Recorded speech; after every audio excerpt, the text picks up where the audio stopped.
مجھے تو کبھی عادت نہیں ہے کہ میں یہ کسی سے کہوں کہ میں یہ ہوں میں وہ ہوں، اس لیے کہ جب سے میں نے تفسیر میں پڑھا ہے کہ میں کہنے پر مصیبت آتی ہے تو میں کوشش کرتا ہوں کہ جلدی سے میں بھی نہ نکلے، لیکن اگر زبان سے میں نکلتا ہے تو دل میں کہتا ہوں اللہ معاف کرنا، مجبوری تھی اس لیے کہہ دیا، ورنہ کہہ بھی کہہ سکتا تھا، کبھی نہیں۔ اور ظاہر سی بات ہے وہ شخص میں کیا کہے گا جس کا کچھ ہے ہی نہیں، میرا کچھ نہ، میرا جسم میرا ہے، نہ میری زبان میری ہے، نہ میری آواز میری، سب تو اسی کا دیا ہوا ہے، میں کیا کروں۔ لیکن ایک بات آپ سے کہتا ہوں، یہ جو آپ کا خادم، آپ کی جوتیوں کو سیدھی کرنے والا یہ حقیر فقیر جو آپ کے سامنے بیٹھا ہے، جس دن سے میں نے دعوت کی راہ میں قدم رکھا ہے، میری عمر 11 سال تھی، اس دن سے لے کر آج تک کس راستے سے لوگوں نے نہیں گزارا۔ میری ماں کو گالیاں دی، مجھے گالیاں دی، کیسے کیسے الزامات لگائے، ہم نے کبھی ہمت نہیں ہاری۔ آپ سے کہتا ہوں ہمت کبھی نہیں ہارنا۔ صلاح الدین ایوبی کہتے تھے 1000 جنگ ہارنے سے وہ نقصان نہیں ہوتا جو ایک مرتبہ ہمت ہارنے سے نقصان ہوتا ہے۔ میرے ساتھی اس پر گواہ ہیں، مشکل سے مشکل مقام آیا لیکن ہمیشہ مسکراتے رہے، اور آپ سے بھی کہتے ہمت کبھی مت ہارنا۔ وجہ ستانے والوں سے زیادہ بچانے والا بڑا ہے،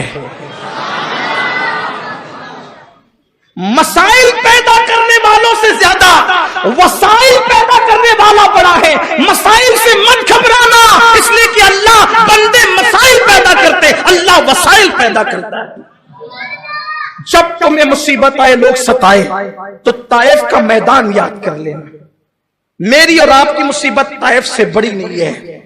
میرے نبی جب طائف میں گئے تھے تو ان پہ اتنے پتھر مارے گئے، اتنے پتھر مارے گئے کہ حضور علیہ الصلوۃ والتسلیم کی نالین خون سے بھر گئی۔ بولو کبھی یہ وقت ہم پر آ سکتا ہے؟ کبھی نہیں۔ مت گھبراؤ، بھوک سے مت گھبراؤ، پیاس سے مت گھبراؤ، بچیوں کو طلاق دیا جائے تو مت گھبراؤ۔ حضور کو پتھر جب مارے گئے، حضور کے ساتھ جو میرے آقا کے غلام تھے زید بن حارثہ فرماتے میرے آقا جب سر سے لے کے پیر تک کے خون بہہ گیا اور حضور پہ گشی کی کیفیت طاری ہوگی، حضور بیٹھ گئے نیچے، حضور ایک درخت کے نیچے بیٹھ گئے تو ان طائف کے اوباش لڑکوں نے حضور کے ہاتھ پکڑ کے کھڑا کیے اور حضور علیہ السلام کی پنڈلیوں پہ مارنا شروع کیا۔ یہ کیفیت ہے۔ کیوں ہمت ہارتے ہو؟ اپنے نبی کی طرف دیکھو، اپنے نبی کی طرف دیکھو۔ کوئی کہتے ہیں مجھے گھر سے بے گھر کر دیا، یا حکومت ستا رہی ہے، دنیا میں ہمیں حکومتیں ستا رہی ہے۔ میں کہتا ہوں کہ یزید کی حکومت نے میرے حسین کو نہیں ستایا۔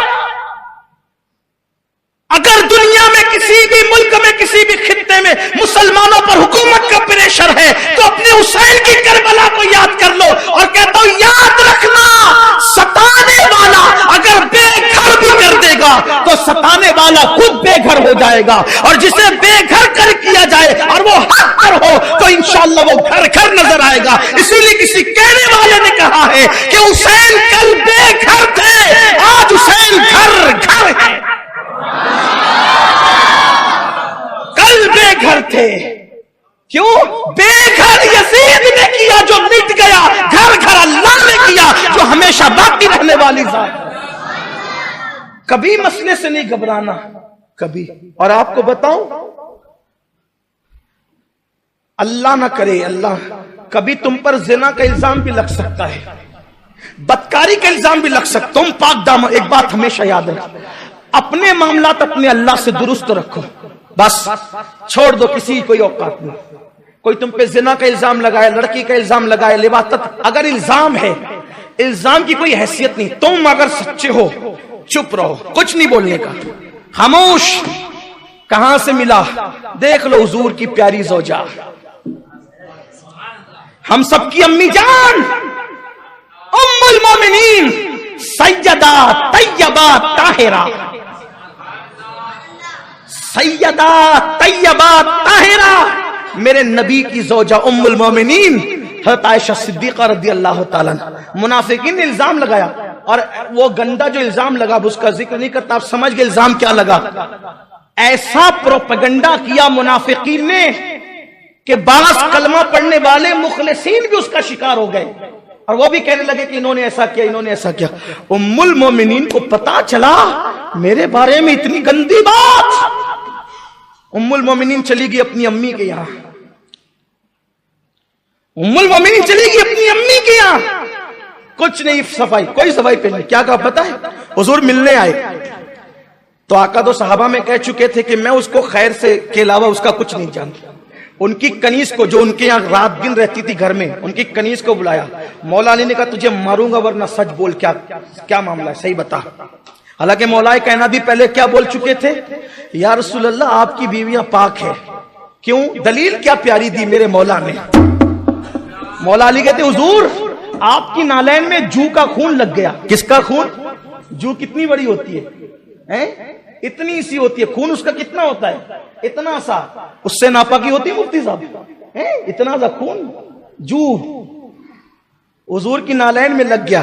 اللہ نے کہا پیارے محبوب تیری نالین میں جو کا خون لگ گیا ہے. پیارے جس نالین میں جو کا خون لگ جائے وہ تیرے پیر میں ہو ہم پسند نہیں کرتے. یہ نالین اتار دے. پیارے تیری شان نہیں، تو طیب و طاہر ہے، تو طیب و طاہر ہے، تیرے گھر والوں کے لیے آئے تطہیر ہے.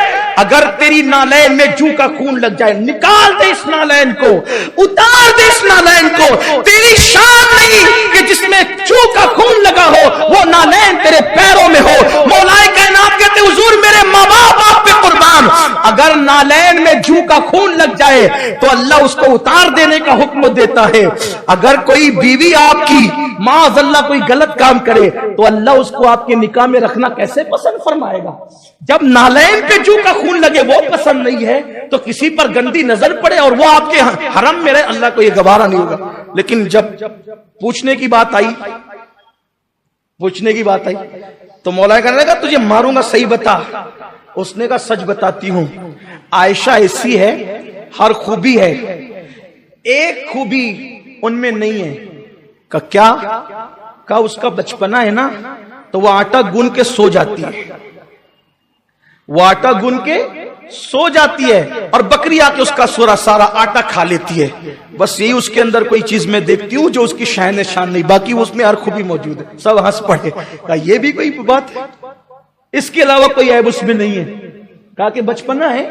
بچپنے سے مراد یہ کہ ابتدائی جوانی ہے، چھوٹی عمر ہے. چھوٹی عمر ہے وہ ایسا کر لیتی ہے، آٹا گن کے سو جاتی ہے بے فکر ہو کر کے، تو پھر وہ بکری آ کے آٹا کھا جاتی ہے. جوانی ہے زیادہ، ان کو اس وقت اور گھریلو تجربات نہیں تھے تو لوگ ہنس پڑے کیسی بات کرتی ہے، کوئی عیب نہیں اس کے علاوہ. لیکن حضور گئے. ام المومنین نے کہا عائشہ سچ بتا تو کیا ہے. عرض کی حضور سے مخاطب بھی نہیں ہوئے. بہت ڈر تھا، خوف تھا. اپنے ماں باپ سے کہا، صدیق اکبر سے، ام رومان سے، میں اگر سچ بولوں کہ میں بے قصور ہوں تم یقین نہیں کرو گے، اور اگر میں کہوں کہ میں قصوروار ہوں تو میں نے قصور کیا ہی نہیں، تو پھر میں اپنے آپ کو قصوروار کیوں کہوں. پھر ایک جملہ کہا، یاد کر لینا، جب لوگ الزامات لگائے تم سچے ہو یہ ضرور کہنا پھر دیکھنا میرے اللہ کی مدد. چھوٹا چھوٹا الزام لگنے پر لوگ الزام لگ گیا میری عزت چلی گئی، اب میں پھانسی لے لوں گا، میں خودکشی کر لوں گی. ارے چھوڑو لوگوں، اگر تم پاک دامن ہو ڈرنے کی ضرورت نہیں. ام المومنین نے کہا میں کہوں گی بے قصور ہوں تم یقین نہیں کرو گے، اور کہوں کہ قصوروار ہوں جو میں نے نہیں کیا ہے میں کیوں اس کو اپنے اوپر اوڑھ لوں.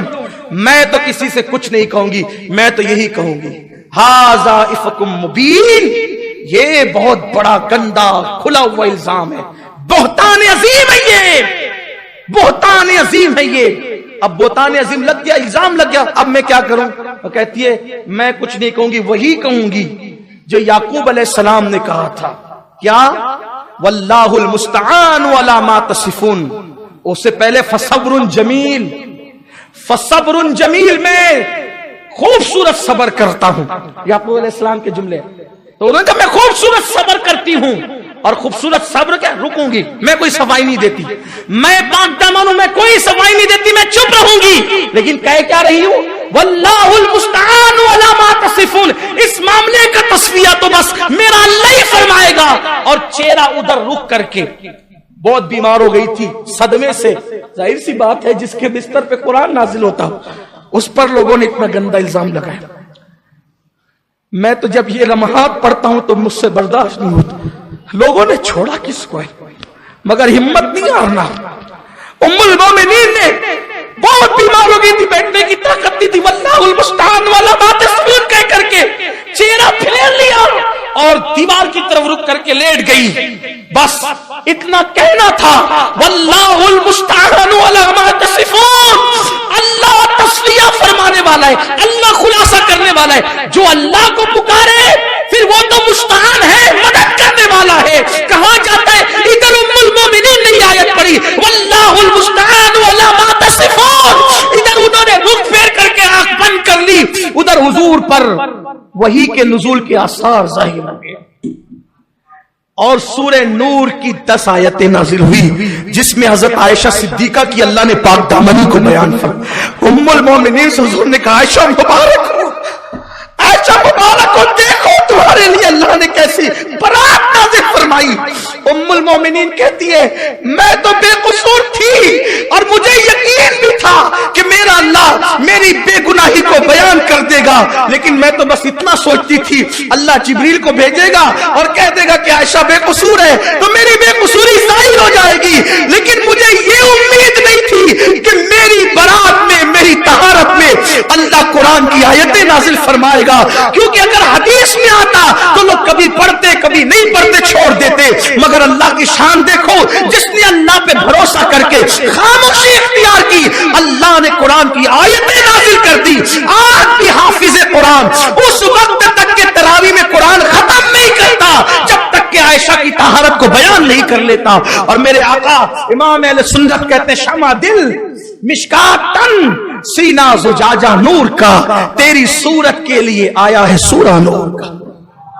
الزام لگ جائے گھبرانا, آپ پاک ڈٹو, مقابلہ کرو, مسائل سے بھاگو مت.